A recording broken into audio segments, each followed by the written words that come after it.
It's nice to see all the familiar faces. Thank you for coming out to our artist talk tonight. Tonight we have Jeremy Herndl, who was born in BC, and he did his Bachelor of Fine Arts at NASCAD, Nova Scotia College of Art and Design, and recently he completed his Master's of Applied Art at Herndl. And he's lived in Japan and Poland, as well as BC. And well, I was really interested in your work because I like the idea that you can take things that seem, subject matter that seems like it's been done over and over again, and how like any subject matter has value. Like there's no such thing as a subject matter that's not relevant or not contemporary. So how you can take things, and I talk about this in my classes as well, how you can, talk about still life, and there's still really interesting ways to deal with still life. And so Jeremy's work, as he'll talk about, he works in the plein air tradition where he's working outside, just like the Impressionists did, bringing your canvas and your boards outside and working in the elements, really kind of having that experience. And to me, this kind of way of working is so relevant today. You think about, you're talking about action painters, the idea of getting really physically involved with your way of working. And so that's one of the reasons, as soon as I met Jeremy and saw his work, I thought, well, this is a really interesting idea, and I'd really love to have him teach at Visa. And then, of course, I thought we'll start off by introducing him to his work. And so, welcome to all of us.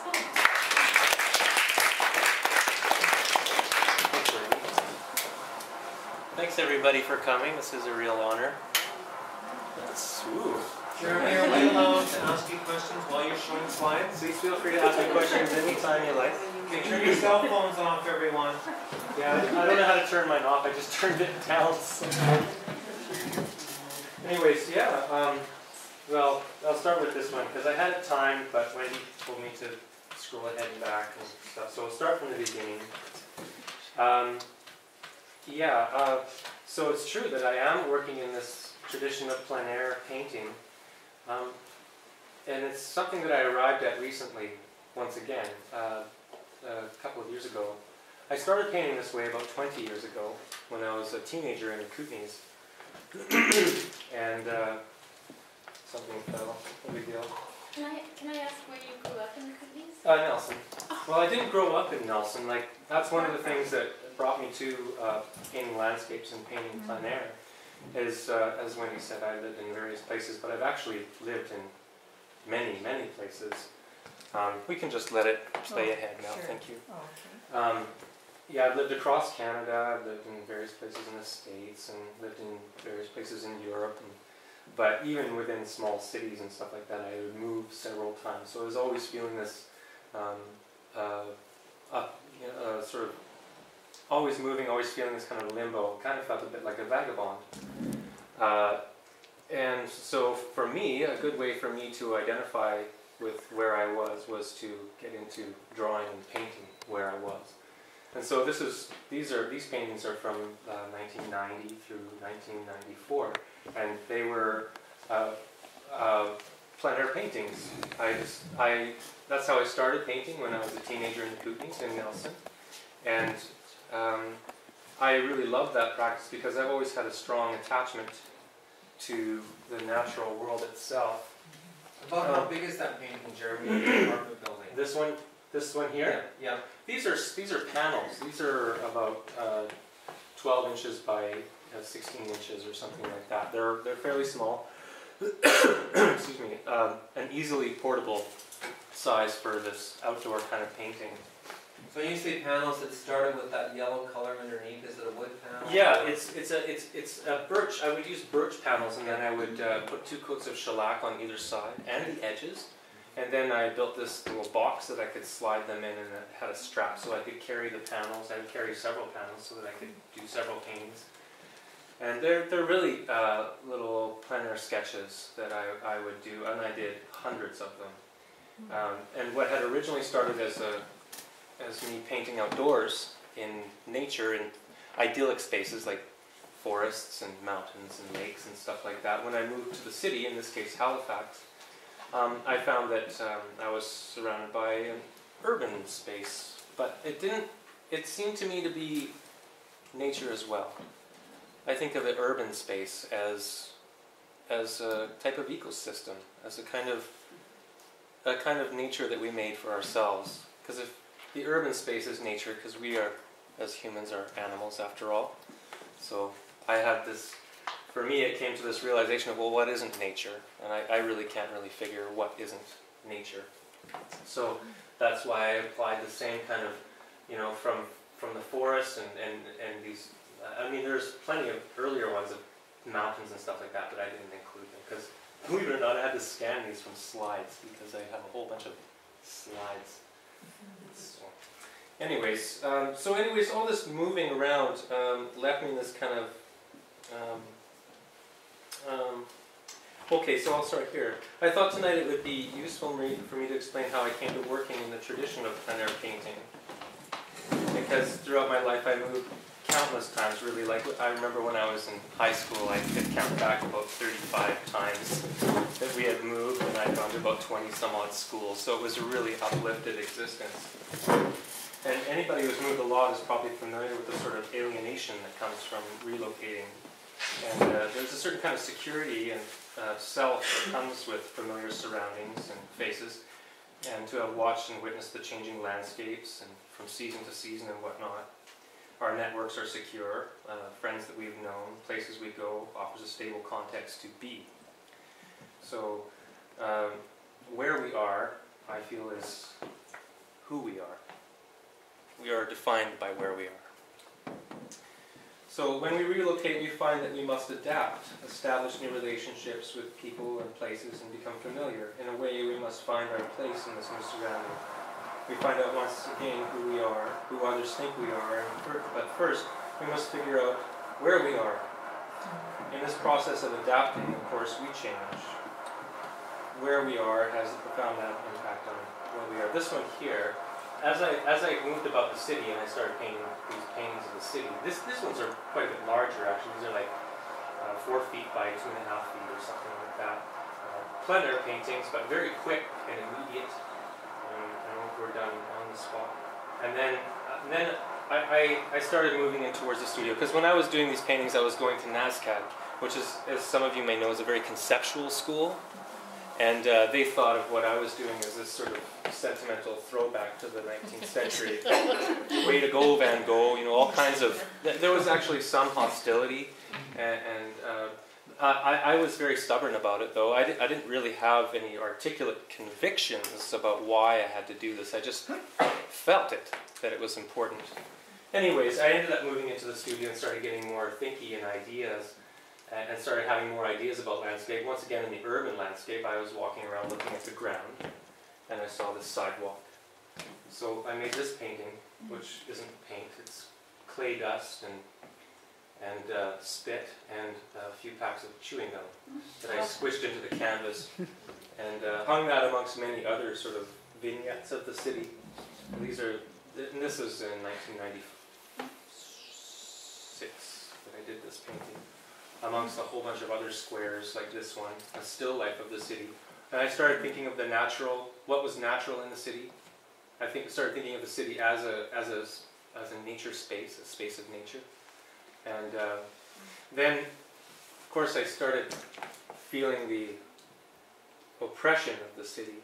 I'll get back to that later. But for the meantime, after Halifax, I moved to Victoria. This was in '96. I moved here and spent the next several years here and started doing paintings, because Victoria is a city, yes. It's got all the speed and technology and lights and stuff like that of a city, but it also has nature. It's sort of this in-between kind of city. There's all kinds of animals and critters, and there's lots of things growing all the time. Everything's striving to grow here. So I found that was really wonderful for me to be living in this space that was urban and natural, the same time. These are drawings done on standard Stonehenge size paper. Was the crows, was that a photograph or just? No, this is a drawing. Actually, what I would do is I would gesso the paper. Well, sometimes I would draw on the paper, and then I would use a clear acrylic polymer on top of that, and then that allowed me to go back into it with acrylics and oil. So most of these are mixed media. These are drawings with paint on the paper. So is the previous one. This one's just a drawing on paper with a photograph of an aerial view of an escalator. Just thinking about motion in the city. It's still like I was sort of doing this kind of didactic kind of urban nature, man-made, natural, animals, man-made, that kind of thing. Here's an intersection, and I actually painted it with tar. Those black stripes are tar, and then you can see through this thing and see the hummingbirds here in Victoria. There's lots of them, of course. I didn't realize how many there were back then until I came back. So then after in Victoria, I ended up going to Calgary. I moved to Calgary to work at as a scenic painter for movies and stuff like that. And I found Calgary to be, it's a concrete place. It's concrete and glass and steel, and I kind of longed for the nature to be somewhere. There's scarcely any trees or anything like that, but there are coyotes. And there are magpies. They kind of live amongst us, just outside of our periphery. They utilize the same space that we've created, the same ecosystem. They become adapted to it. Still thinking about nature and human as this sort of, as comparing to this to that, right? And trying to see where they met and what happens when you put them together. And I found that the city was, especially Calgary, was a place of speed and technology and shiny things and struggle. And I recall this thing I read about. Buddhists thought about speed. Speed is compared to sleepiness. Speed, or the psychological condition of speed, means you're always striving, always struggling for the next thing, always thinking, always thinking of the future, always moving ahead in your mind. They call that discursive thought. And in that state of this speed, we're not actually aware of the present. And that's how I felt in the city. I felt rather bombarded by media and technology and images. And in these paintings, yes? Are these oil or acrylic? These are oil paintings. Okay, because of, I just wanted the students to see. But the earlier ones, are they all oil or acrylic? Everything's oil. Everything, okay. Yeah. So, so I started thinking of speed. I was also started to really work with photographs. Using photographs and then sort of making stuff. This is very derivative of a photograph. I'd take long exposures of a bus going by with some buildings in the background kind of thing, and then make these paintings from them. And they're somewhat photorealistic, I suppose, maybe more painterly than something that's so maybe refined as real photorealism. But I just started using a method of painting that I thought was respectful to how I felt in this city. This is when I started thinking very seriously about what you paint and how you paint. How you paint something is just as important, if not more important, than what you paint. So then I started thinking of all the things that I paint. Well, in this case, I was thinking about the city that I'm thinking is glossy, is shiny, it's got these lights and speed, right? So that's how I used a kind of manner of painting that was respectful of that. But basically, the idea is that the form of the painting was dictated by the subject of the painting. But at least that's what I aspired to. And this is when it really started to sink in for me. So it became very abstract. It became very photo-based. Even though they're abstract paintings, I was inspired by photographs and stuff like that.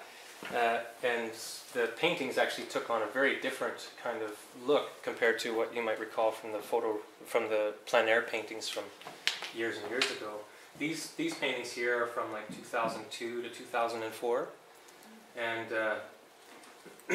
they are, you know, from doing these plein air paintings and stuff like that, I started to focus in on some specific phenomena that I saw.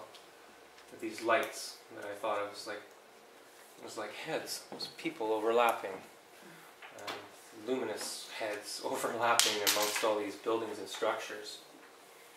So I thought it was interesting too to note that I had become very reliant on photography. I took thousands of pictures all the time, and then the paintings themselves took on this photographic kind of quality. I think that looking through a camera actually affected the way I saw, and then it might have affected it, and then it thus affected the way I painted. Those lights paintings became more abstract and more translucent, and basically I just boiled it down to these abstractions of these halos and heads, these souls floating in this nothingness that I thought was the city. I didn't have a very high opinion of living in this harsh urban space, so I ended up making a whole series of paintings of these lights. I have to admit now that these lights paintings, like the previous ones and then these ones, they were very slick. They were very convincing. I enjoyed making them, but at the same time, in retrospect, I just think they were too damn easy. It was about.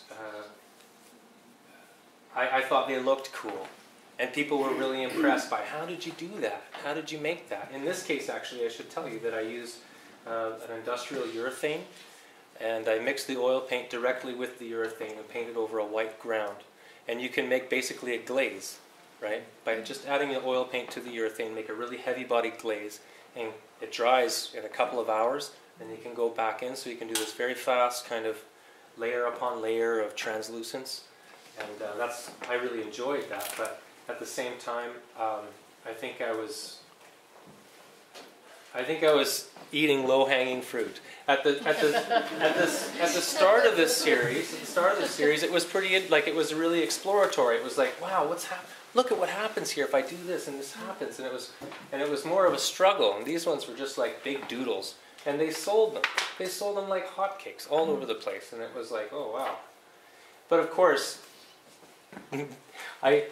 being as I was, I frustrated many gallerists and stuff like that, because my work always changes. I can't stick with the same thing for long, so I would try something new, and I started bringing figuration back into the painting, still using photographs, and then doing the superimpositions of nature and the city, abstract versus nature, just trying to find where that was, you know. And I still haven't really found out, but I just continually. Often these paintings were like very critical of the city, very critical of a commercial, consumerist kind of culture. You see all these cars dutifully lined up in their grid.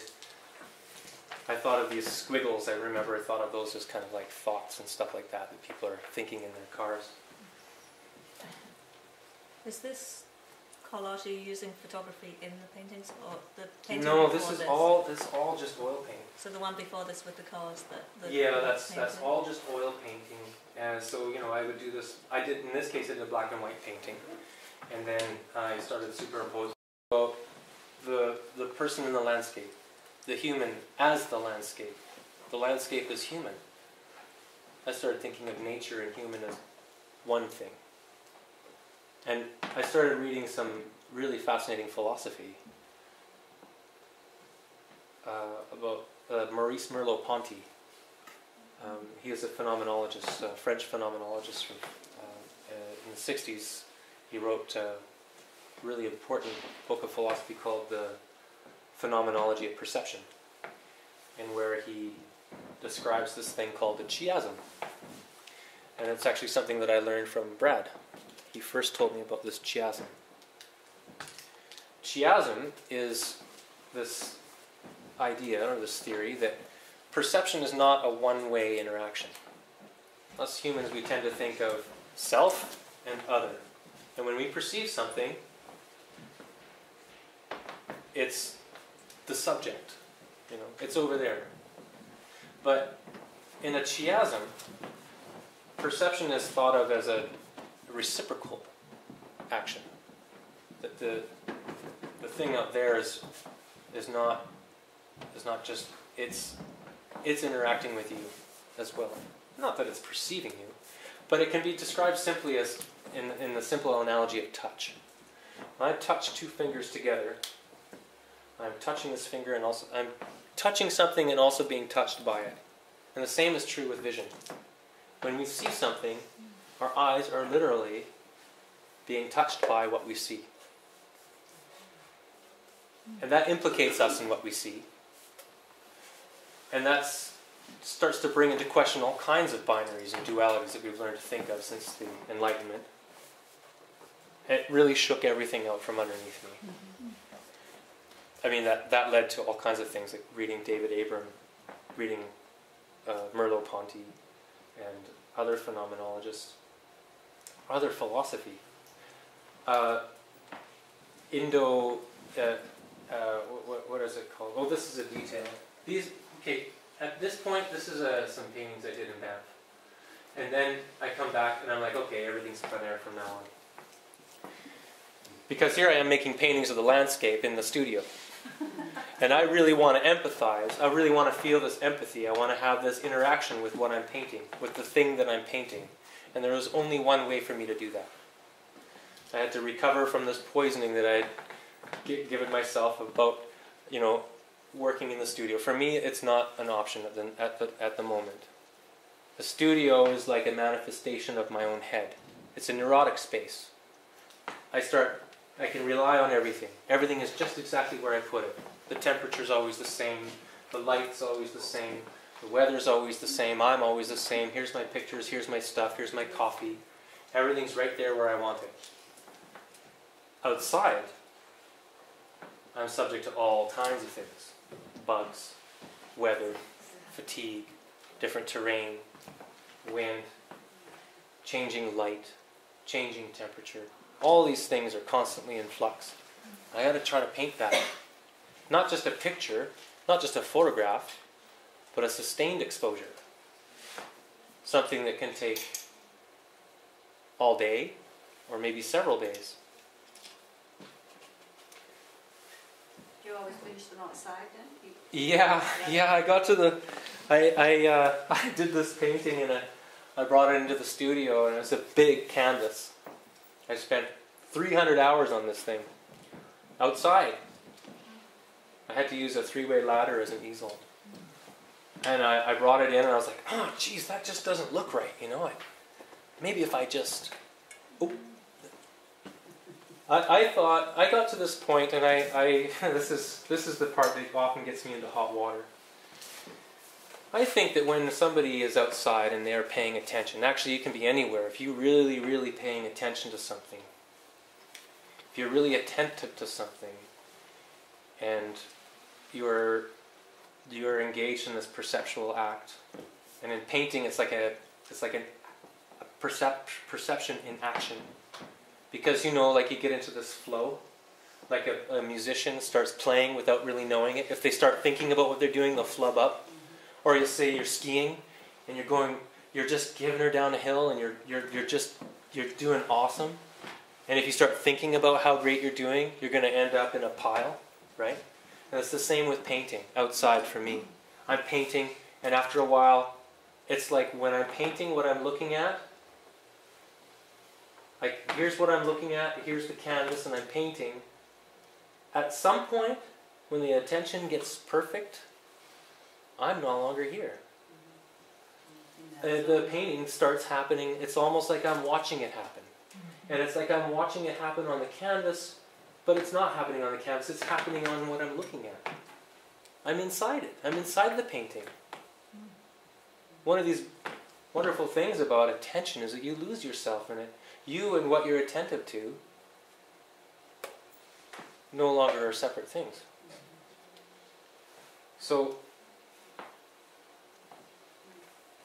I think that I want to bring to attention this idea of plein air painting. These are all plein air paintings that you're looking at, as an act of applied empathy with space. And I think probably now is a good time to think of space that way, of our phenomenal world, of the tactile world that sustains us.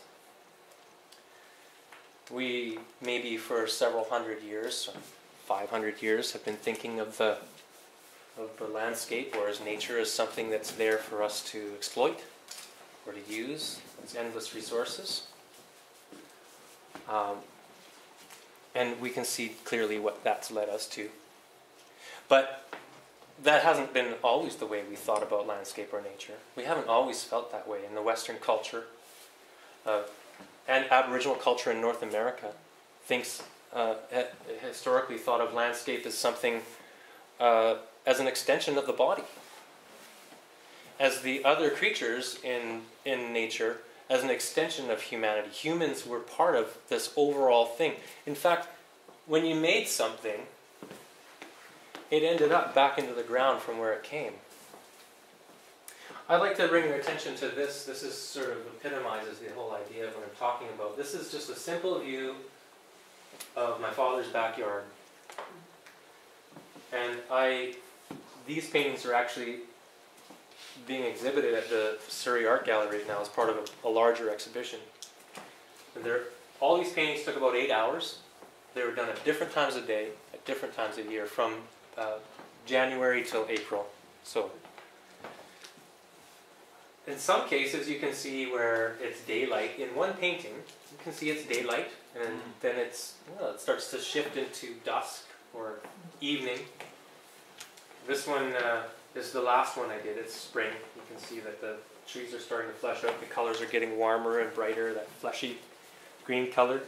And you're doing the whole thing outside. Like These are all duration of 8 hours. Or Yeah. something like that. Yeah. I think that's important for people to know because that's what I found really fascinating, the idea of duration. Yeah, duration indeed.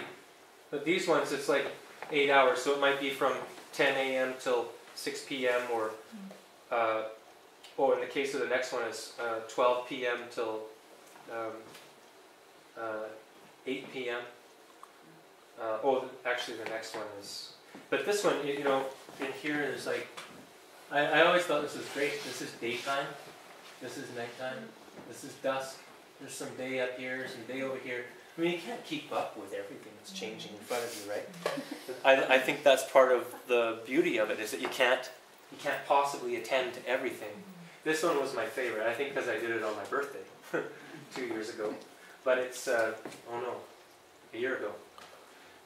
This one is daylight in the foreground here, and then dusk over here in Port Coquitlam. And there's the whole suite together. Each one is like an 8-hour essay, an 8-hour study, an 8-hour exercise in applied empathy with this space. And it's the same space. It's the same space, yeah. So what's 8 times 6? How many hours of time are you looking at? This is a big one. So I started, after I did that series of 6, I decided I was going to make a big one and see how that happened, how that worked. How big were the first? This one? No, the first 6. The previous, 22 inches high by 20 inches across. So only about this big. This one is 68 inches high. This is the finished, that looked like when it was finished. I spent 300 or 400 hours on this painting. Wow. Just going back in, and the things kept changing. The fence was different today. The fence is different tomorrow. You can see on the left side of the fence it's a different light than on the right. The roof, everything's got sort of the sum of all these changes in it. So you painted just what you saw at the time? Yeah. Yeah. Oh, look, here comes the lights in the distance. This is, It's really a lot about acceptance, like just accepting things as they are and Yeah. not feeling like you need to change them to make the painting perfect. It's just this is the way it is. and this is when I decided that I wasn't going to be concerning myself with ideas anymore so much. I mean, sure, I mean, there's the idea, I'm going to paint this, you know, I mean, by all accounts, this is a very mundane space. It's a suburban backyard in Wally, BC. Was that your dad's house on the other side of the fence? Or? No, I'm in his yard looking past into the suburbia there. It was very exciting when somebody hung their laundry there. That happened around the second week. I was so excited. There's also a backhoe working in behind the trees there and stuff like that.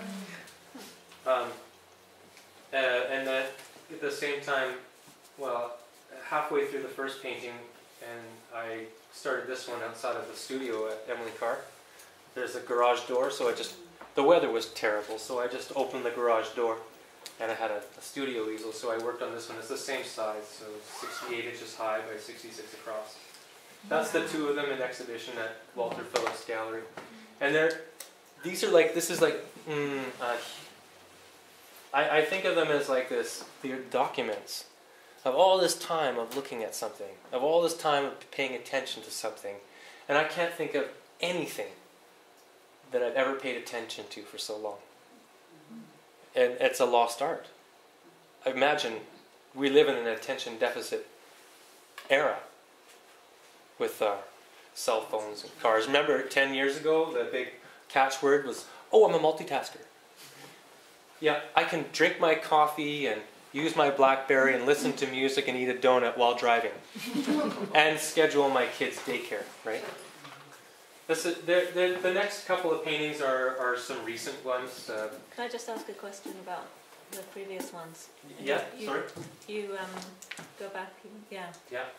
You talk about capturing things over a duration of time, but the time periods are relatively long, like the weather's changing, the light's changing, Yeah. but it's happening quite gradually. How do you deal with things that happen in a more fleeting way, like somebody walking in front of you? Can't. I mean, it's too quick, right? But in this case, over here, you can see the truck parked here for a couple of hours, or an hour or so. So I got this sketch with the building in the background. It's like a translucent thing. And then this car here, I think I managed to paint that somehow. You know, when I got into this painting and I was working on it for so long, then I became very familiar with the painting and with the space that I was painting, as if they're kind of one and the same, right? So this car pulls up. I already know its volume in the painting. It's already in the painting. I just had to paint it, right? It depends, you know. I mean, attention, the quality of attention is kind of, it can change, right? Sometimes it's really good. Sometimes something else might be interfering with your attention. But sometimes the attention is so clean that you really do, you're just, you're sort of, well, what can I say? You're not really there. Or you're so omni there that, you know, a car pulls up for 20 minutes and you're able to just go, like you know where the colors are on the palette, like there's this sort of fluidity, this flow to the whole interaction. And I think of painting this way as an interaction. That's one of the reasons why I wanted to do a painting of that, what's on the flyer there, this, you know, car graveyard, right? I wanted to have a conversation with this space. I wanted to see what it felt like. I wanted to think about it. I wanted to watch it and be attentive to it. But it could be anywhere. It doesn't have to be anywhere special. This is my mother's backyard. I just finished this a couple of weeks ago. I spent 30 hours on this little tiny painting. Kept going back, 6 hours, 8 hours, 4 hours. Just kept going back, kept adding, kept taking away. Oh, the sky's blue today. Now it's overcast. Now it's yellow. Now it's pink. And that's the last slide.